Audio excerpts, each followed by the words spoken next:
네, 한밤의 비주라 2부 출발하겠습니다. 오늘 굉장히 무거운 장입니다. 주말 사이 금요일 이제 미국 시간으로 저녁부터 사실 금요일에 딥시크 이야기가 중국에서도 전해지기는 했었거든요. 근데 이렇게까지 시장을 누릴 일인가 싶게 그냥 넘어갔었던 기사가 계속해서 쏟아지면서 지금 굉장히 시장을 짓누르고 있습니다. 나스닥이 2.7%대 하락이고요.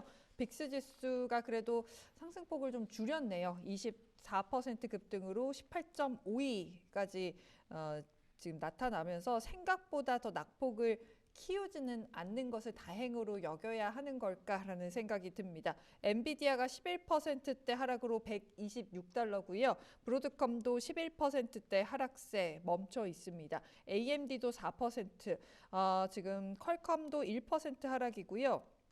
마이크론이 많이 빠지는군요. 8%까지 하락폭을 좀 키워내고 있고 지금 빅테크 중에서 지금 M7 중에서 살아남은 건 애플뿐입니다. 지금 마이크로소프트가 3.5%대, 오클로도 7%, 팔란티어가 낙폭을 조금 줄이네요. 3%까지 좀 낙폭을 줄여내고 있고요. 시놉시스도 4.8%대 하락세인 가운데 지금 소프트웨어 따는 조금씩 상승으로 전환하는 종목들도 눈에 띄고 있거든요. 세일즈포스라든지 서비스나우도 초록불로 들어서는 모습들이 나타나고 있습니다만 아리스타 네트워크스가 참 차트가 좋았는데 한 번에 무너지네요. 14%대 하락이고요. 델과 슈마컴 같은 종목들 6% 이상의 하락세 나타나고 있습니다. 하지만 아까 약간 하락으로 전환했었던 파이낸셜 섹터가 조금 초록색으로 지금 돌아오는 모습들이 나타나고 있고요. 헬스케어 단에서의 초록색이 좀 시장을 받쳐주면서 낙폭은 더 키워내고 있지는 않습니다. 로키드 마틴이 1%가량의 지금 상승세 보이고 있는데 사실 오늘 RBC에서 목표 주가를 하향 조정했어요. 665에서 570으로 내려잡았거든요. 많이 내렸네요. 많이 내렸습니다. 많이 내리면서 약간은 좀 부담스럽지 않을까 싶은데 오늘 AI가 안 묻어있는 섹터라서 그런지 1% 이상의 상승, 보잉도 0.4% 반등세 주고 있고요. RTX도 현재 0.7%대 반등을 주면서 장 초반 분위기에서 더 빠지지는 않는다. 뭐 요 정도의 느낌일 것 같습니다. 비스트라가 20%대 하락, 컨스털레이션 에너지가 16%, 주의번호봐도 18%대 하락세 진행 중입니다. 네. 오늘 상당히 시장이 크게 움직이고 있습니다. 다만 지금 저희 채팅창에서도 이야기하시듯이 우리 권다영 앵커가 말씀 주셨듯이 전체적으로 회복을 향한 그런 상방 움직임을 서서히 저는 회복이라고 말하고 싶지 않아요. 그래요? 낙폭을 조금 줄였다라고만 말을 해요. 낙폭을 좀 줄였다. 네. 지금 러셀 2000 같은 경우는 시가를 다시 회복하면서 플러스 3%까지 플러스 0.3%까지 복귀를 좀 해내는 모습을 보이고 있고요. 네. S&P 500도 처음에 워낙에 빠지면서 출발을 했기 때문에 굉장히 시장이 어둡게만 느껴졌었는데 그래도 지금은 굉장히 치열하게 공방전을 벌이는 모습도 확인하실 수가 있습니다. 자, 러셀부터 보실까요? 러셀 시가를 뚫고 다시 0.3% 올라가고 있고요. 소형주가 전체적으로 오늘 초록빛을 많이 보이고 있는 것도 그 측면이 아닐까 생각이 됩니다.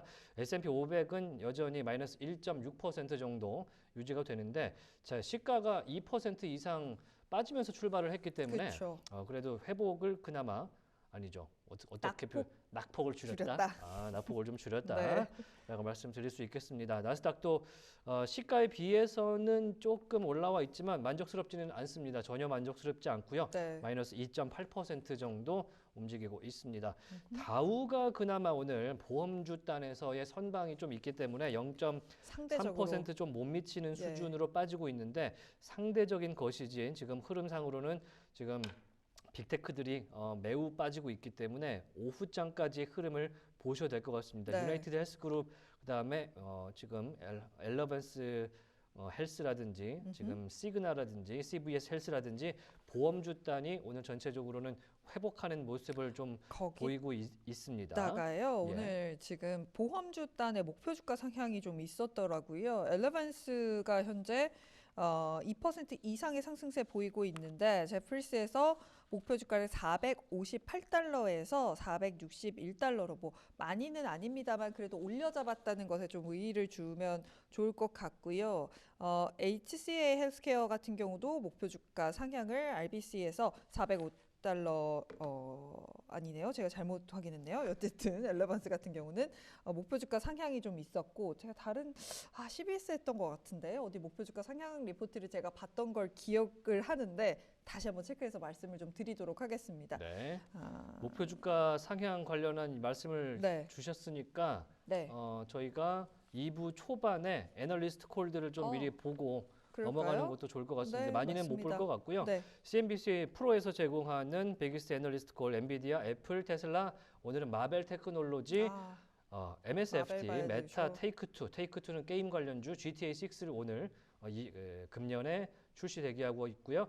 아마존, 트와일로까지 나와 있는데 오늘 트와일로 이야기가 상당히 많습니다. 자, 한번 보도록 하겠습니다. 역시 헤드라인 사진은 엔비디아가 나와 있기 때문에 엔비디아의 이 하락에 대한 이야기들이 나올 수밖에 없는 상황인데요. 네. 첫 번째, UBS에서 테이크투에 대해서 중립에서 매수 의견 줬다라는 소식이 들어와 있습니다. 자, 올해 가을쯤에 테이크투의 GTA 6, 그랜드세프트 오토 6가 출시될 것으로 지금 예고가 되고 있습니다. 확정적인 날짜를 나오지는 않았지만 지금 GTA 6가 10월쯤으로 출시가 예정돼 있다라는 이야기가 계속해서 나오고 있고요. 우리나라의 게임 관련 가장 큰 기대주인 무슨 사막이요? 검은 사막. 검은 사막과 지금 출시일이 거의 비슷할 것이라는 소식도 들어와 있기 때문에 이 대결이 어떻게 흘러갈지도 저는 굉장히 개인적으로 궁금합니다. 목표 네. 주가 230달러 설정한 테이크2의 주가 흐름 오늘 0.7% 정도 올라주고 있습니다. 지난주에 일렉트로닉 아츠 EA 스포츠로 대변되는 EA가 스포츠 게임들이 부진하다는 이야기 속에서 이틀 연속으로 상당히 많이 빠졌던 두 자릿수 이상 빠졌던 것이 게임 이 상장주 두 개 딱 있는데 네. 그중 하나가 이제 빠졌기 때문에 테이크투에 대해서는 어떤 목표 주가를 줄지가 좀 기대가 됐었는데요. 오늘 현재 186달러인데 목표 주가가 230달러니까 업사이드 굉장하다는 것도 확인해 보시면 좋을 것 같습니다. 네. 자, 쭉 내려보겠습니다. 골드만삭스에서 테슬라에 대해서 중립 의견을 제시했네요. 중립 의견을 제시했고요. 모델 Y 리프레시가 좋다라고 골드만삭스에서 얘기를 했는데 네. 그래도 우리는 중립을 줄 것이다 라는 의견을 냈네요. 그렇게 만족스럽지는 않나 봅니다. 항상 이렇게 만족시키기가 어려운가 봐요. 네. 네. 현재 주가 1%, 네. 낙폭을 많이 줄였습니다. 현재 마이너스 1%대에서 움직이는 테슬라의 주가 흐름 보실 수가 있을 것 같고요. 자, 애플 보겠습니다. 네. 로젠블렛에서 매수 의견 다시 한번 확인하는 측면의 리포트를 내주었습니다. 네. 실적 발표가 이번 주에 있기 때문에 다시 한번 매수하라. 실적 앞두고 매수하라는 의견을 로젠블렛에서 줬던 거 확인이 가능하실 것 같고요. 네. 목표 주가를 제가 갖고 있었는데 한번 확인해서 알려드리도록 하겠습니다. 네. 자, 마이크로소프트까지 보고 전문가 연결을 좀 해보도록 하겠습니다. 오늘 번스타인에서 마이크로소프트에 대해서 아웃퍼폼 의견 한 번 더 제시했다는 소식도 들어와 있습니다. 역시 테슬라와 함께 29일 미국 시간 29일 우리 시간으로는 30일 새벽 시간 아침 시간이 될 텐데요. 네. 실적 발표가 나오게 됩니다. 굉장히 좋은 포지셔닝을 하고 있다라고 번스타인에서 지금 아웃퍼폼 의견을 내기는 했는데 지금 주가 흐름 자체는 오늘 3.5% 정도 빠지고 있습니다. 네. 마이크로소프트는 오픈 AI의 가장 큰 투자자이자 이제 상업화 법인으로 전환될 경우에 수익의 대부분을 가져가는 그런 회사이기도 합니다. 하지만 오늘 주말 사이에 나왔던 중국의 딥시크 관련된 소식 속에서 3.5% 이상 하방 압력인데 조금 전에 다시 상승하네요. 3.4%까지 살짝 줄여내는 모습 보여주고 있습니다. 나머지는 저희 전문가 만나보고 나서요. 그 이후에 또 체크를 해보도록 하시겠습니다. 네, 저희가 사실 이 시간에 항상 전문가분들을 연결하는데 오늘은 설이라서 좀 특집스럽게 준비를 해봤습니다. 예. 25년 시작해서 과연 IT 트렌드가 어떻게 될까 좀 자세하게 이야기를 들어보는 시간을 마련했죠. 네, 이제 시장이 많이 바뀌고 있기 때문에 특히 올해 AI 주도권을 어떻게 가져갈 거냐. 오늘 저희가 계속해서 말씀드리고 있는 뭐 중국과 미국의 AI 패권 전쟁, 뭐 냉전 시대가 다시 오는 것 아니냐. 네, 기술적으로 그렇죠. 이런 얘기까지 나오고 있는데 CES에서 사실 피지컬 AI라는 개념까지 젠슨 황 엔비디아 CEO가 다시 한번 꺼내 들면서 올해는 좀 AI 쪽에 많은 일이 벌어질 거다. 이런 이야기가 나오고 있거든요. 그러면은 AI뿐만 아니라 이제는 뭐 자동차, 로보틱스까지 가는 흐름으로 올해는 진행이 될 것 같습니다. 그래서 설 연휴 맞이해서 말씀 주신 대로 네. 특별한 IT 트렌드를 좀 만나보는 시간을 마련을 했습니다. 세컨드 브레인 연구소의 이인복 대표와 함께 이야기를 나눠보겠습니다. 안녕하세요. 네, 안녕하세요. 네, 안녕하세요. 저희 한밤의 미주라인은 첫 번째 출연해 주시는데 먼저 시청자분들께 짧게 자기소개를 좀 부탁드리겠습니다.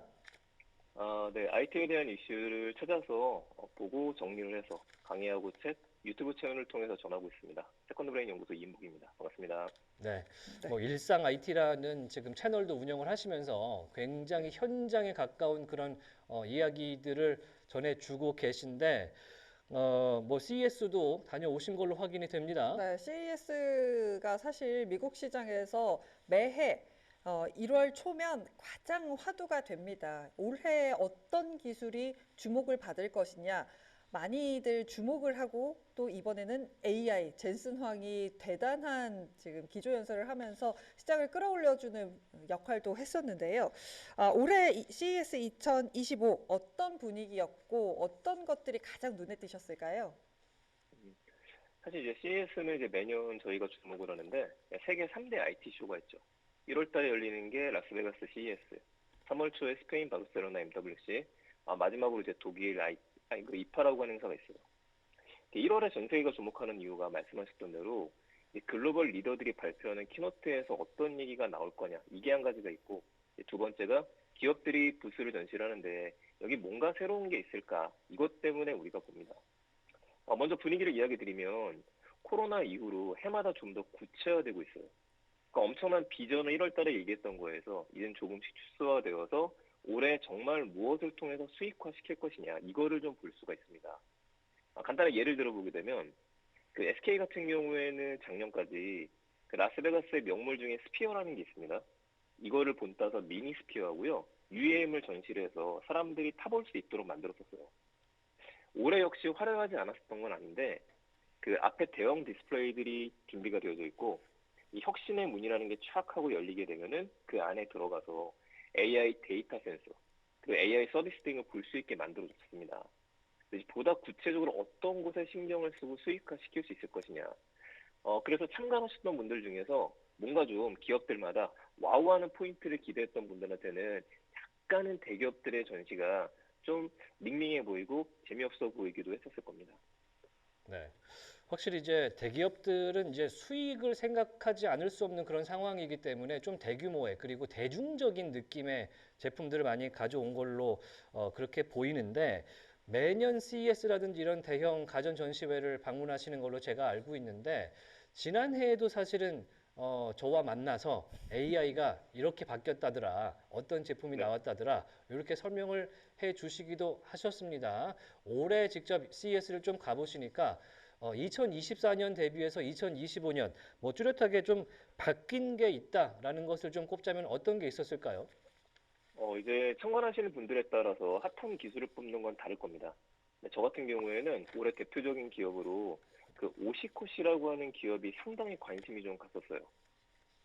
이 회사에 대해서 모르시는 분이 좀 훨씬 많으신데, 근데 또 이제 투자하시는 분들이면 아시는 분이기도 하죠. 이 회사가 1917년도에 설립했던 특수 차량 전문 기업입니다. 이 군용 트럭으로 좀 알려져 있다 보니까 국내에서는 한화랑 같이 이제 방산 사업을 함께 하면서 알려지기도 했어요. 컨소를 해서.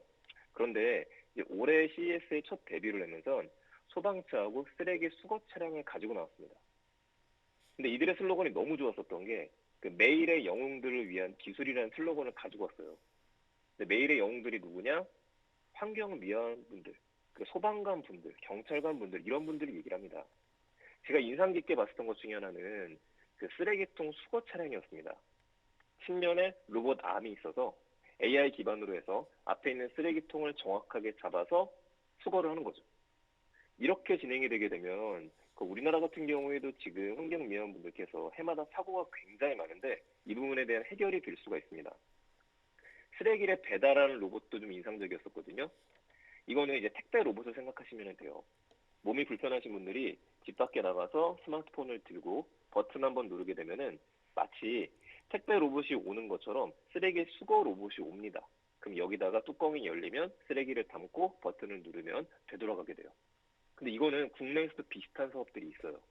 로보티즈라는 기업에서 작년부터 양천구에서 시범 사업을 하는 것들이 좀 있습니다. 그래서 공공성 있는 분야에서도 전기차하고 AI 기술들이 점점 쓰이기 시작한다. 이게 한 가지가 있었었고요. 자, 작년에는 미국의 존 디어가 굉장한 인상을 줬습니다. 근데 올해 가장 많은 스포트라이트를 받은 건 어디였냐면 중국 기업 샤오펑이었습니다. 이 샤오펑에서 플라잉카를 가지고 나왔어요. 보통 이제 플라잉카라고 하면은 두 가지가 있는 게 하나는 활주로가 있어서 활주로를 달리다가 비행을 하는 게 있습니다. 또 한 가지는 제자리에서 이륙하는 드론 형태가 있는데 이 샤오펑이 이번에 가지고 온 건 드론 형태였었어요. 근데 사실 이게 드론 형태라면 대단할 건 없거든요. 많은 회사들이 좀 만들고 있으니까. 근데 뭐가 대단했냐? 이 드론이 모듈식으로 접혀서 자동차에 실립니다. 이 자동차도 사이버 트럭처럼 생겼었는데요. 이게 열리고 나면은 여기에서 밖으로 나와요. 그러니까 자동차에 실어서 가지고 다니다가 필요한 순간에 하늘로 날아서 이동할 수가 있다라는 거죠. 금액도 현재 밝혀진 바로는 2억에서 3억 정도를 보고 있는데 올해부터 판매가 일어나고 내년에는 인도가 될 거라고 예상은 되고 있습니다. 근데 이건 가봐야 될 것 같아요. 자, 마지막으로 올해도 농슬라, 농테크 쪽에 주목하시면 좋겠다라는 생각이 좀 들었습니다. 우리가 보통 존디어를 농슬라라고 이야기를 하죠. 농업과 테크를 결부시켜서. 근데 우리나라도 있어요. 국내 회사 중에 대동이라는 기업이 들어가게 됐는데 이번 CES에서는 딸기에 모종을 심거나 가지를 제거해주는 농업 로봇하고요. 그 인공지능 기반의 실물 재배기들 그리고 자율주행 트랙터를 선보여줬습니다. 저는 방금 전에 이야기 드렸었던 이 세 가지가 가장 좀 기억에 남았습니다. 네. 확실히 이제 뭐 제품들이나 뭐 화면에 저희가 이제 잠깐 보내드리긴 했었는데 네. 트럭에 타는 뭐 SUV에 태우는 뭐 드론. 드론이라든지 이런 것들이 네네. 저희가 이제 화면으로만 보여드렸지 이렇게 영상으로 직접 찍어 오신 화면을 저희가 보내드리기도 했었는데 네. 뭐 트렌드라고 하자면은 이런 여러 가지 뭐 푸드도 있겠고 농업 관련된 테크 섹터도 좀 있을 것 같고 그 중에서는 이제 임복 대표께서는 어느 섹터를 가장 올해 핫 트렌드라고 보고 계세요? 올해의 주요 트렌드라고 한다면 역시 이제 AI는 빼놓을 수 없을 것 같은데요. 당연히 생성형 AI인데 그 AI는 점점 인터넷과 같이 기본 서비스가 되어져 가는 것 같아요. 많은 사람들이 매일같이 쓰고 있는데 다음 스텝으로 가는 거죠. 기업에서는 그래서 어떻게 업무에 좀 더 효율화시킬 수 있을 것이냐. 개인들은 어떻게 이걸 친구처럼 비서처럼 쓸 것이냐. 근데 방금 전에 제가 농업 테크를 이야기 드렸던 거는 우리 농업하면은 와닿지 않으시는 분들이 많거든요. 농업만 가능할까요? 농업이나 어업이나 임업이라든지 굉장히 다양한 각각의 분야에서 AI를 활용할 수 있는 것들이 많아지게 된다는 걸 좀 뜻하는 것 같습니다. 여기 이어서 이제 두 가지 섹터만 더 좀 이야기 드릴게요. 예. 그 AI 다음을 우리가 보게 되면은 그래 AI는 성공만 했으니까 성장하고 있으니까 이 다음은 뭐가 될까? 이 다음은 당연하지만 휴머노이드죠. 저도 작년부터 휴머노이드가 앞으로는 대세가 된다라고 이야기했었는데 앵커님께서 말씀해 주셨던 대로 올해 엔비디아 젠슨의 키노트에서도 대놓고 얘기를 했었죠. 로봇공학 시대에 챗 GPT 모멘트가 온다. 이러면서 코스모스라는 플랫폼을 공개하면서 이 시장도 본인들이 주도하고 싶다라는 걸 좀 보여줬었죠. 그리고 협업하고 있는 굉장히 다양한 휴머노이드를 보였었는데 그 중에 하나가 작년부터 좀 화제가 됐었던 피규어 2하고 애질리티 로보틱스의 디짓이라 그래서 아마존 물류 창고에 들어가 있는 것들도 함께 공개가 좀 됐었습니다. 자, 마지막으로 하나는 생성 AI, 두 번째는 휴머노이드. 마지막으로 제가 보는 시장은 스마트 글래스, 메타버스 시장을 좀 보고 있어요. 이게 벌써 한 3년 정도 전에 메타버스가 나왔었다가 관련된 회사들의 주가가 많이 빠졌죠. 근데 그럴 수밖에 없었던 거는 게임형에 많이 집중했었기 때문에 그렇습니다. 근데 이번에 돌아오게 되는 메타버스는 스마트 글래스하고 고글과 같은 것들인데 이것도 마찬가지로 AI예요. 우리가 얼굴에 뭔가 안경을 썼었을 때, 고글을 썼었을 때 혼자서 있는 게 아니라 인공지능이 나와 함께 대화를 할 수 있는 부분들이 바로 챗 GPT가 먼저 보였었던 고급 음성과 영상 모드가 결부가 된다고 보시면 됩니다. 여기 가장 앞서 있는 거는 역시 메타죠. 메타의 레이븐 글라스가 들어갔기 때문에 이 다음 버전이 나올 것 같아요. 그런데 2027년도 8년도를 얘기했었거든요. 더 빨라질 겁니다. 왜냐면 한 2, 3년 전부터 이미 중국 기업들이요. TCL부터 시작해서 오포도 마찬가지고 엑스리얼까지 수많은 중국 기업들이 이미 스마트 글라스를 만들고 있고 고글 형태를 만들고 있습니다. 이런 것들의 생성형 GPT가 적용이 되기 시작하면서 완전히 다른 세상으로 가게 될 것 같습니다. 이 세 가지 조금 더 주목하시는 게 어떨까 싶네요. 네, 생성형 AI, 휴머노이드, 스마트 글래스 이렇게 세 가지를 좀 트렌드로 짚어주셨습니다. 생성형 AI를 또 말씀을 하셨으니까 사실 이제는 AI를 빼놓을 수가 없는 시대가 되지 않았습니까? 네. 챗GPT가 나온 지 2년 반 정도밖에 안 됐는데 많이들 사용을 하고 계시고 또 오늘 같은 경우는 중국의 딥시크라는 게 발표가 되면서 시장을 지금 휩쓸고 있는 상황입니다. 생성형 AI 현재 어떤 방향으로 AI가 좀 바뀌어 가고 있다라고 보실까요? 그러니까 세 가지 정도로 저는 좀 보고 있는데, 첫 번째는 결국에 수익화 경쟁이 가속화되고 있죠. 그럴 수밖에 없어요. 모두가 놀라서 쓰기 시작하는데 쓰면은 쓸수록 소위 선두 기업들은 압박을 받을 수밖에 없습니다. 예를 들어서 오픈 AI 같은 경우에 정말 뛰어난데 다른 기업들이 치고 올라오는 거는 예견될 수 있었어요. 자, 딥시크뿐만 아니라 얼마 전부터 젠스파크와 같은 서비스들도 굉장히 좋습니다. 이런 무료 서비스들이 있다 보니까 많은 사람들이 이 GPT 프로 버전 안 써도 되겠는데? 라는 생각을 할 수밖에 없어요. 그렇다면은 GPT뿐만 아니라 제미나이, 수많은 기업들이 다음 스텝으로 가야 됩니다. 어떻게 해야지 유료를 유지할 수 있을까? 혹은 수익화 시킬 수 있을까? 그러니까 작년부터 올해 초까지 계속 나오는 얘기가 광고 도입 얘기가 나왔었거든요.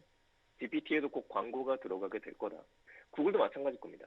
그래서 수익화 경쟁이 가속화되는 게 첫 번째고, 자, 두 번째는 웹 검색과의 경쟁이에요. 대부분의 인공지능들 서비스에 지금 웹 서치 기능이 들어갔죠. 이건 뭘 뜻하냐면 구글의 아성이 좀 무너지고 있는 거를 보게 됩니다. 많은 사람들이 구글링이라고 할 정도로 구글에 가서 검색하는 거 이거 그렇게 오래되지 않았습니다. 지금도 구글링이 편하기는 한데 구글 입장에서 이 자리를 지켜내야 돼요. 근데 저 같은 경우에도 점점 웹서치 AI 기능들을 쓰게 되면은 굳이 구글에서 한 번 더 볼 필요가 없게 되는 것도 있죠.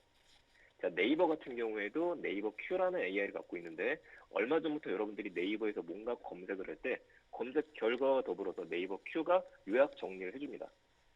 구글이나 네이버 같은 경우에 이런 쪽을 더 강화를 시킬 거예요. AI 시장의 웹 검색 기능과 어떻게 경쟁이 될지 두 번째 포인트로 보고 있고, 이제 마지막이 이제 에이전트입니다. AI 에이전트도 작년부터 계속 나오고 있는 이슈들인데 쉽게 이야기하면 업무 자동화예요. 생활의 자동화고 비서의 역할이 어떻게 갈 수 있느냐.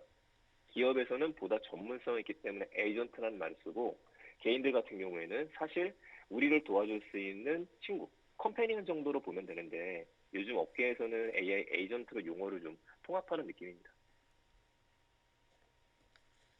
네. 사실 지금 미국 장이 지금 진행이 되고 있기 때문에 이거를 여쭤보지 않을 수 없을 것 같아요. 사실 생성형 AI라는 것 자체가 결국에는 AI 에이전트까지 가서 그게 실생활에 얼마나 적용이 되느냐, 그게 이제 관건이 되는 게 2025년의 AI 발전 아니겠습니까? 그런데 이제 중국의 AI 딥시크 이제 이야기 나온 거 보니까 저도 잠깐 써보긴 했는데 생성형 AI라는 것의 그 개발 수준 자체가 상당히 잘 만들어진 것 같다라는 생각도 좀 들었습니다. 혹시 뭐 이게 산업적으로 어떤 영향이 좀 있을 것 같은지 좀 의견이 있으실까요? 뭐 이미 많이 나누셨을 이야기이긴 할 텐데 그 AI 기업들이 돈을 못 버는 가장 큰 이유 중에 하나가 초기 투자 비용이 많이 든다라는 거거든요. 예를 많은 기업들이 우리도 챗 GPT와 같은 것들을 만들고 싶어. 만드는 건 이제 누구나 할 수 있죠. 적당한 시간을 주면 되고 비용을 투자를 하면 되는데 문제는 이 비용이 막대한 비용이 들어가다 보니 많은 기업들이 포기하게 만드는 거였어요. 이래서 다른 회사들은 우리가 개발할 때 차라리 이런 AI 기업들하고 제휴를 맺어서 돈을 내고 쓰면 되겠지. 그래서 AI 플랫폼 시장으로 가고 있던 것들이 지금이었었는데 한마디로 이 경제적 해자라고 하는 것들이 초반에 들어가는 비용이 막대한 것들을 우린 미리 지불을 했어. 이게 지금 GPT나 제미나이나 라마 같은 경우에 가고 있었던 길입니다. 그런데 이번에 딥시크가 충격을 줬던 거는 이 충격이 지금 모두가 당황하고 있으니까 좀 더 분석은 들어가야 돼요. 근데 현재까지 나온 이야기를 좀 종합해 보게 되면 첫 번째는 가성비라는 얘기 제일 많이 듣죠. 지금 미국이 계속 제재하는데도 불구하고 엔비디아에서 계속 발표했던 것처럼 당연히 고성능의 AI 기능을 쓰기 위해서는 더 좋은 제품들이 필요해. 반도체가 필요해. 이거를 지금 깨트렸거든요. 별로 안 좋은 걸 쓰더라도 우린 충분히 이 성과를 낼 수 있는데 이걸 보여줬어요. 게다가 굉장히 경량화시킬 수 있다는 것들을 보여주기 시작했고 일부는 오픈소스로 제공을 하겠어 라고 말을 하는 순간부터 이제 뭐가 벌어지게 되냐면은 아니 그러면은 지금 엔비디아가 계속해서 좋은 것들을 그 비싼 것들을 만들어내고 있는데 우리 굳이 저거 안 써도 되겠네 이런 방식으로 학습시킬 수 있다라고 한다면 이걸 던져버리게 된 겁니다. 지금 딥시크가 이 한 부분을 열었기 때문에 수많은 나머지 기업들도 우리도 이것처럼 하면 될 것 같아 이걸 보여줬다고 보면 될 것 같아요. 그럼 그렇다고 해서 오픈 AI의 의미가 없느냐? 이건 또 아닌 겁니다. 오픈 AI는 약간의 프리미엄 쪽으로 가는 거라고 보시면 될 것 같아요. 왜냐면은 지난 1년 동안 우리가 봤을 때 그 고급 음성 모드가 들어갔죠. 여기다 영상 통화 모드가 들어갔습니다. 이런 것들과 제가 스마트 글래시스하고 연결이 된다는 이야기 드렸고 추론 능력이라든지 그래프를 만들어서 보여주는 거라든지 그리고 서비스도 굉장히 안정적으로 가는 것들을 보여줘요. 근데 이쪽 시장이 있는 거고 딥시크가 지금 보여준 것만 보게 되면은 이런 많은 기능들이 필요 없는 사람들. 나는 간단하게 회사 일을 할 때 인터넷을 검색하는 것들, 요약 정리해 주는 것들, 그리고 혹시라도 보안 문제 때문에 온 디바이스가 필요하신 분들이라면 경량화시킨 거를 내 컴퓨터에 설치를 해서 외부에 유출 안 되고 쓰기를 원하시는 분들, 이런 분들을 위한 모델들이 따로 또 성장하는 그 시작점이라고 보면 되지 않을까. 저는 그렇게 보고 있습니다. 지금 시장에는 엄청나게 영향을 주고 있지만 지금 그럼요. 오픈 AI와 딥시크는 가는 길이 다르다. 뭐 이렇게 좀 말씀을 해주시는 것 같습니다. 이번에는 좀 로봇으로 넘어가 보도록 하겠습니다. AI에서 시작된 이야기가 이제는 로봇으로 가고 있습니다. 로봇 택시. 그리고 뭐 협동 로봇에서 이제는 인간을 닮은 로봇까지 가고 있습니다. 휴머노이드의 수준은 어디까지 왔다라고 보시고 계신가요? 일단 이제 로봇이라고 하면은 이제 우리가 프로그래밍하는 대로 자율적으로 움직이는 기계를 이야기하다 보니까 그래도 이제 로봇 택시 자율주행하고도 연결이 될 수밖에 없어요. 혼자서 움직일 수 있다라고 하면 걔를 로봇으로 보면 되는 건데 근데 이렇게 혼자서 움직이는 피지컬, 육체를 가진 것들에 뭘 집어넣느냐 이게 AI랑 연결이 될 수 있는 것들이고 이것 때문에 작년부터 휴머노이드 시장이 출렁이기 시작했던 가장 큰 이유가 오픈 AI 챗 GPT를 피규어에 넣어봤더니 말도 잘 알아듣고 굉장히 다양한 걸 수행할 수 있더라. 이게 되기 시작했던 거죠. 자, 그럼 수준이 어디까지 왔느냐? 이건 아직 애매한 것들이 있어요. 당장 저나 앵커님들께서 구매를 해서 집에서 빨래 개는 걸 시킬 수 있느냐? 이건 안 돼요. 근데 왜 기업들이 주목하느냐? 기업의 논리는 언제나 똑같습니다. 효율화거든요. 들어가는 비용 대비해서 성과를 내면 되는데, 자, 먼저 로봇 택시 부분은 이미 구글 알파벳 산하의 웨이모라는 절대 강자가 있죠. 2018년도부터 제한적으로 상용화를 시켰었고 2024년도 아마 6월일 텐데 이때부터 전면적으로 상용화돼서 확장이 되고 있어요. 이번 CES에서도 자율주행 셔틀들이 굉장히 많이 나왔습니다. 대표적으로 아마존의 죽스가 나왔고 완전 자율주행을 제공한다 했었죠. 근데 여기에 불을 지른 건 작년에 테슬라 로보택시였었어요. 약간의 쇼이긴 했었지만 그럼 로보택시는 실생활에 언제 완벽하게 적용이 되느냐? 이건 5년에서 10년 이상은 걸릴 수도 있습니다. 왜냐하면 로보택시가 혼자 돌아다니는 게 아니라 우리가 살아가는 세상의 교통 시스템 인프라하고 같이 연관이 돼 있기 때문에 그래요. 그러니까 셔틀이 먼저 나오게 되는 것들이고 택시는 나중 얘기죠. 근데 휴머노이드는 좀 다릅니다. 제가 앞에서 이야기 드렸었던 아마존 물류센터에 들어가 있는 디빗이라든지 그 피규어 제로2 같은 경우에는 BMW 공장에서 일하는 모습을 보여줬죠. 심지어는 현대자동차가 인수했었던 보스턴 다이내믹스, 뉴 아틀라스도 올해 일부 공장에 투입이 될 예정이 있어요. 자, 이걸 보게 되면 올해를 우리가 협업 로봇의 원년으로 보는 이유인 겁니다. 중국 정부 같은 경우에도 로봇 굴기를 선언한 지 오래가 됐죠. 중국이 또 놀라운 이유 중에 하나, 이제 앞으로의 로봇은 어떻게 되냐면은 휴머노이드는 사람을 닮은 로봇인데 두 팔이 있으면 되잖아요. 사람이 하는 일을 그대로 흉내내면 되는 거니까. 자, 이쪽 시장은 가격 경쟁으로 가게 됩니다. 더 저렴하게 만들어서 복잡한 일이 아니라도 단순한 일이라도 인간의 노동력을 대체할 수 있다라고 한다라면 그럼 비용을 계속해서 떨어뜨려야 되는데 이 비용을 떨어뜨리는 것에 다시 또 중국이죠. 중국에서 유니크리티 1이라고 하는 로봇을 선보였었는데 이 로봇이 2천만 원 이하대로 내놓는다 했었거든요. 앨런 머스크도 테슬라의 옵티머스 이 정도 금액을 얘기했었는데 과연 이걸 맞출 수 있느냐 이게 좀 관건이 될 것 같아요. 네. 굉장히 중국에서도 로봇이 굉장히 빠르게 발전하고 있다라는 것도 우리가 누차 여러 번 말씀을 네. 네. 계속해서 하고 있는 그런 상황이기 때문에 좀 지켜봐야 될 것 같고요. 자, 이번에는 우주로 한번 가보도록 하겠습니다. 뭐 로봇주도 많이 움직이고 최근에 드론주도 많이 움직이는데 역시 많이 더 움직이는 것들은 올해 아르테미스 프로젝트가 예정돼 있는 로봇 관련주인 것 같습니다. 뭐 나사의 달 탐선 관련해서 스페이스X라든지 아마존이 좀 움직이기도 했습니다. 우주 섹터 최근에 많이 움직이는 이유 뭘로 보십니까? 아무래도 우주 섹터가 움직이는 이유는요. 작게 뭐 크긴 하지만 이슈 중에 하나가 트럼프죠. 트럼프가 당선이 됐고 그 옆에 앨런 머스크가 있고 앨런 머스크는 화성을 항상 이야기하고 스페이스 X를 갖고 있고 요즘엔 또 우주의 왕이라고 또 불리기도 하죠. 근데 이 트럼프가 지난번 대통령이었을 때 이미 2017년도 우주정책 지침에 사인을 했었어요. 우주군을 창설하기도 했었고 유인 우주 탐사 프로그램 활성화도 이야기했습니다. 오바마 정부 때 달을 얘기했었던 거를 지금 트럼프는 화성을 한번 얘기했었어요. 그 이번에 다시 대통령 취임되고 난 다음에 화성에 성조기 꽂겠다고 얘기했었죠. 자, 작게는 이런 거고요. 좀 크게 보게 되면 방금 전 말씀하셨던 아르테미스 프로젝트 때문에 그렇습니다. 예전에 아폴로가 달에 착륙하고 돌아왔으면은 이번에 아르테미스는 달에 가서 착륙하고 기지를 건설을 해서 달에 있는 여러 가지 자원까지 채굴하는 프로젝트로 들어가죠. 바로 이 아르테미스 프로젝트에서 인간이 다시 달에 가서 착륙하는 시점이 원래 올해 2025년이었었죠. 근데 여러 가지 이유 때문에 지금 1년 정도가 미뤄졌습니다. 그게 2026년이에요. 그렇다면 지금 시기가 딱 맞는 거죠. 미국 입장에서는요, 지금 완전히 문 러시라고 해도 좋을 정도로 중국하고 경쟁이 들어갔습니다. 중국은 독자적인 우주 기술로다가 우주 정거장을 만들었죠. 달의 뒷면도 갔다 왔고 오성 홍기도 꽂았어요. 중국이 먼저 기지 건설을 시작할 거냐, 미국이 먼저냐. 또 이 둘이 제일 먼저 착륙을 해서 기지를 건설해서 광물을 캐야 되는데 누가 먼저 좋은 자리를 선점할 수 있을 것이냐. 근데 중국과 미국만 가나요? 우리나라 같은 경우에도 미국의 아르테미스 프로젝트에 들어가 있죠. 중국은 또 중국과 함께하는 국가들이 있고 미국은 또 미국과 함께하는 국가들이 있습니다. 신우주 냉전 시대라고 해도 좋을 정도로 굉장히 성장하기 때문에 이것 때문에 움직이고 있고 하나만 더 해드릴게요. 이건 글로벌 시장인데 우리나라도 이슈가 있죠.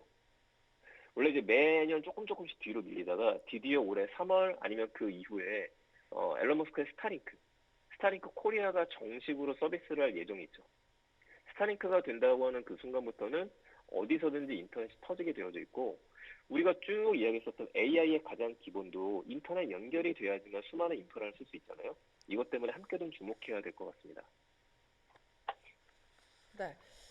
지금 말씀해 주신 이야기를 다 종합을 해보면 AI, 네. 로봇, 그리고 우주 다 지금의 이야기는 아닙니다. 미래를 보고서 사실 투자를 하고 있는 것이고 기술 발전이 이루어지고 있는 것이다라고 볼 수 있을 것 같은데 이런 미래를 위한 곳에 투자를 하시는 분들, 그런 투자자분들께 한 말씀 해주신다면 어떤 이야기 해주실 수 있을까요? 사실 가장 어렵기는 하지만 기다림이 필요한 게 가장 어려운 이야기인 것 같습니다. 왜냐하면 저희들이 했던 이야기를 서로 모르는 이야기들이 우리가 아니잖아요. 휴머노이드 시장이 온다는 거 분명히 있고 메타버스 시장이 스마트 글래스를 쓰는 시장이 분명히 오는 거는 맞는데 문제는 언제 오느냐죠. 우리들이 보는 방향은 맞아요. 그래서 요즘 주위에 보시게 되면은 엔비디아에 투자하셨던 분들 중에서 500% 혹은 1000% 이상 수익이 나셨던 분들도 있습니다. 방향은 틀리지 않았어요.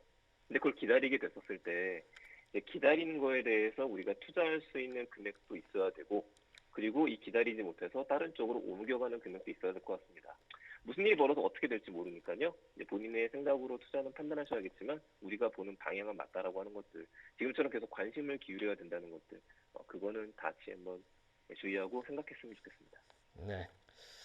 참 주가라는 것이 미래의 가치를 현재로 가져다가 응축시켜 놓은 것이기 때문에 과연 이것이 과장된 것이 아닌가 혹은 너무 가치를 못 평가받는 것이 아닌가 이런 그런 판단을 함께 해보시면 좋을 것 같습니다. 자, 오늘 설 연휴의 늦은 시간까지 너무나 좋은 말씀 감사합니다. 지금까지 세컨드 브레인 연구소의 이인복 대표와 함께했습니다. 새해 복 많이 받으십시오. 네, 감사합니다. 복 많이 받으세요. 네, 확실히 그쵸. 흔들리게 돼 있잖아요. 미래에 투자하면. 그렇죠. 내가 가는 길이 맞는 것인가에 대해서 굉장히 걱정이 되기 때문에 그런데 흔들리지 않고 방향성은 틀리지 않았다라는 말씀으로 이인복 대표님이 마무리를 해주셨습니다. 일단 3대 지수 같은 경우는 낙폭을 다행히 더 키워내지는 않고 있습니다. 다우가 약보합권이고요. S&P 500이 지금 6천선 회복에 성공했습니다. 1.4%대 약세인데 확실히 빅테크가 하락을 하기 때문에 나스닥을 중심으로 시장이 하락세를 이어가고 있습니다. 현재 2% 넘게 하락하고 있습니다. 엔비디아가 지금 12%대 하락세, 그리고 마이크로소프트는 약간 낙폭을 줄였거든요. 지금 테슬라도 낙폭을 줄였고요. 메타는 상승으로 돌아섰습니다. 시장이 약간 깜짝 놀랬다가 돌아오고 있는 것 같고요. 테슬라 같은 경우는 오늘 약간 이거는 썰이긴 한데 중국에서 FSD 공공도로 테스트와 검증을 하고 있다. 뭐 이런 이야기를 하고 있더라고요. 이게 그래서 그 영상이 하나 올라왔는데 그 창문에 있는 그 바깥 풍경이 블러 처리가 되어 있는데 이게 미국이 아니고 중국인 거죠. 블러 처리가 되어 있어서 잘 보이진 않기 때문에 뭐 이런 이야기가 어쨌든 전해지기는 했습니다.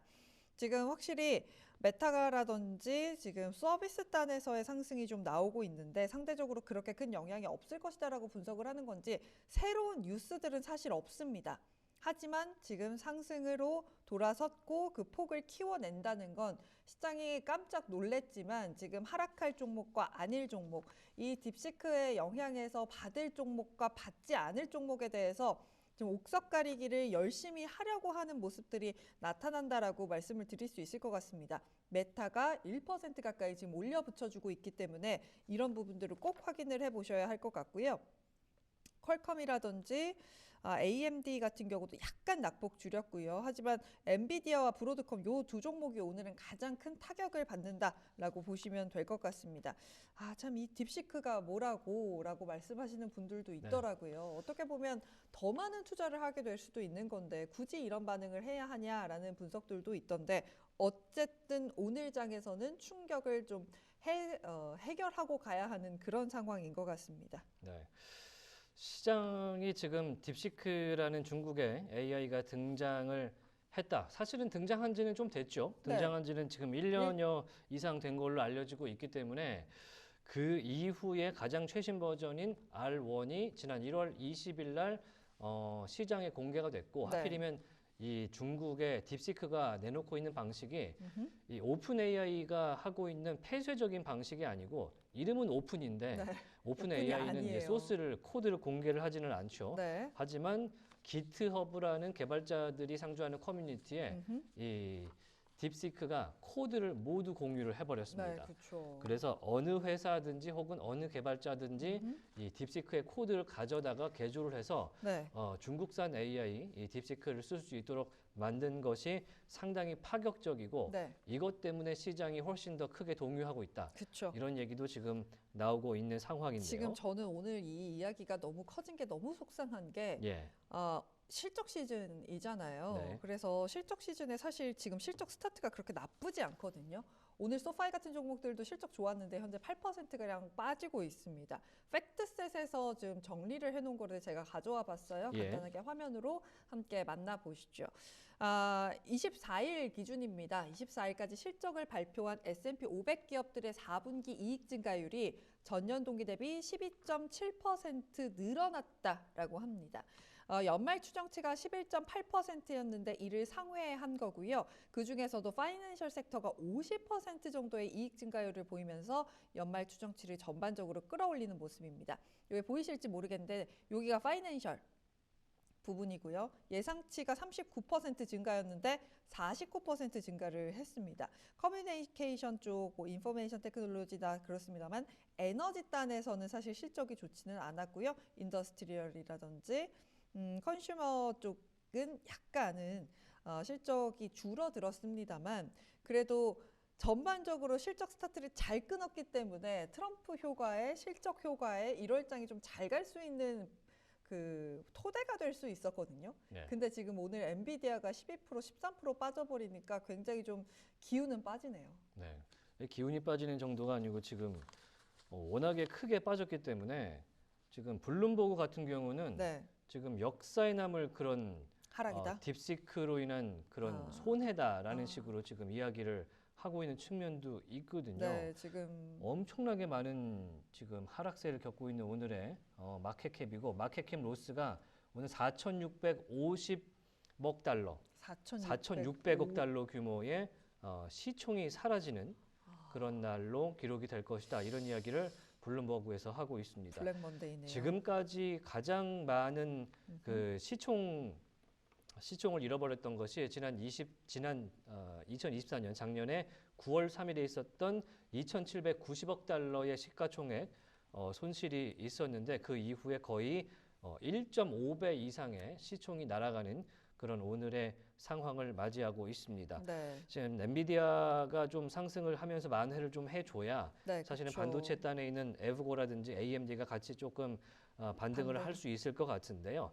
마이크론도 지금 사실 디램 업체이긴 하지만 전체적으로 당연히 이 엔비디아가 만들어가는 그런 GB200이라든지 이런 보드 단, 칩셋 단에 램들이 들어가지 않겠습니까? 네. 같이 지금 오늘은 마이크론이 10% 가까이, 9.4% 정도 그리고 빠지는 모습입니다. 오늘 창신 메모리에서 DDR5의 칩을 예. 좀 공개를 했는데 요게 또 성능이 더 좋다 이런 이야기가 전해지고 있기 때문에 레거시 쪽도 지금 하락세를 면치는 못하는 그런 양상인 것 같습니다. 네, 참 지금 오늘 오늘 나온 게 이제 다 CMXT 중국이네요. 창신 네. 메모리의 16기가 DDR5 램이 오늘 오픈이 됐는데 네, 이게 이제 문제는 원래 있긴 했는데 대규모 양산은 되지는 않았었는데 양산되고 있다는 이야기가 이제 오늘부터 사진과 함께 나왔습니다. 사진 혹시 준비가 됐나요? 사진 준비가 되면 체크를 네. 좀 해보고요. 네, 칩셋의 구조상 마이크론 테크놀로지의 칩셋이 좀 활용이 된 것 같다라는 이야기가 오늘 나왔기 때문에 창신 메모리의 16기가 DDR5 메모리 앞으로도 네. 우리 삼성전자에 좀 큰 적수가 되지 않을까 생각이 되는데 네, 지금 저기 화면이 이게 뚫려가지고 지금 네. 보이실지 모르겠어요. 한번 지금. 보시겠습니까? 네, 지금 보도록 하겠습니다. 지금 요 끝에 있는 게 지금 글씨가 좀 안 보이시죠? 지금 이게 백이 화이트에다가 얹어야 이게 보이는데 제가 급하게 사진을 뭐라고 써 받아가지고 이게 창신 메모리에 16기가 DDR5인 것 같고요. 제가 다시 이게- 한번 확인을 해볼게요. 네, 이게 양산되고 있는 네, 창신 메모리의 16기가 램 DDR5 메모리입니다. 네, 이걸 기반으로 여기다 스택을 쌓아서 사실은 ATBM으로 가는 수순이기 때문에 그렇죠. 상당히 좀 삼성전자나 SK 하이닉스에게 특히 마이크론에게도 네, 큰 위협이 될 수 있는 것이 창신 메모리의 발전이고 이런 HBM 전 단계 16기가 지금 DDR5 메모리 같은 경우는 네, 발전이 되면 바로 AI용 칩셋 개발로 넘어갈 수 있는 그런 수순이 되지 않겠습니까? 그렇죠. 네, 그래서 상당히 시장이 긴장을 하고 있고요. 이런 측면에서 오늘 중국 정부에서 앞으로 향후 5년간 1,300억 달러 규모의 AI 관련 이 보조금을 지급한다라는 소식도 나왔기 때문에 미국에서 긴장하는 것은 어쩌면 당연할지도 모르겠다. 이런 생각도 듭니다. 네, 지금 3대 지수는 아까 살펴보신 대로 낙폭을 좀 줄여내고 있는 가운데 다우가 상승으로 전환을 했습니다. 예. 다우가 오르는 이유는 이 보험주 섹터가 유나이티드 헬스그룹이 좀 올라서인 것 같고요. 빅스 지수가 다시금 그래도 상승폭을 좀 줄여내고 있네요. 러셀 2000도 상승으로 전환에 성공을 했습니다. 유가 같은 경우가 오늘 좀 많이 빠지고 있습니다. 1% 이상의 하락세 이어지고 있는데요. 보시면 트럼프가 오펙에 또 다시 이야기를 하면서 유가가 좀 빠지고 있다라고 하고요. 또 콜롬비아 관세 이야기가 나오면서 관세 중단 뭐 이런 이야기가 좀 나오면서 낙폭이 좀 더 깊어지고 있다라고 분석이 나오고 있습니다. 금 같은 경우도 현재 1.2%까지 좀 낙폭을 키워내고 있는데요. 중국에서 이미 금을 많이 사들였다라는 분석과 지금 2,700달러 위에 올라와 있기 때문에 약간의 조정세 나오고 있는 것 같고요. 크립토 시장 같은 경우는 낙폭 그래도 다행히 좀 줄여내고 있네요. 비트코인이 10만 1,000달러 지나가고 있고요. 이더리움 같은 경우도 3,100달러 지나가고 있는 상황이라는 점 말씀드릴 수 있겠습니다. 네, 저희가 이인복 대표와 이야기를 하는 동안에 신규 주택 판매 12월치가 나왔습니다. 네. 화면만 잠깐 보면서 마무리를 하면요. 네. 자, 시장 예상치 상회하는 지난 12월에 신규 주택 판매가 있었습니다. 물론 월별로 봤을 때는 3.6% 정도 상승했고요. 그 다음에 조금 전에 나왔던 자정 이후 30분에 나왔던 댈러스 연은의 제조업 업황 인덱스 종전치가 4.5였는데 이번에 14.1이 나왔습니다. 14.1이 나오다 보니까 전체적으로는 업황에 좀 긍정적인 요소로 시장의 작용을 현재 하고 있다라고 진단을 해볼 수 있을 것 같습니다. 네. 물론 별 한 개짜리긴 한데 그래도 댈러스 연은 같은 경우는 이제 텍사스 지역에도 영향을 미치는 경향이 네. 있어서 전체적으로는 긍정 요소가 분명히 존재한다라는 점도 확인해 볼 수 있습니다. 네, 저희 한밤의 미주라 2부 여기서 마치도록 하겠습니다. 잠시 후 3부에서 자세한 시장 상황 더 전해드리도록 하겠습니다. 어디 가지 마시고 잠시만 기다렸다 3부에서 다시 뵙겠습니다. 고맙습니다.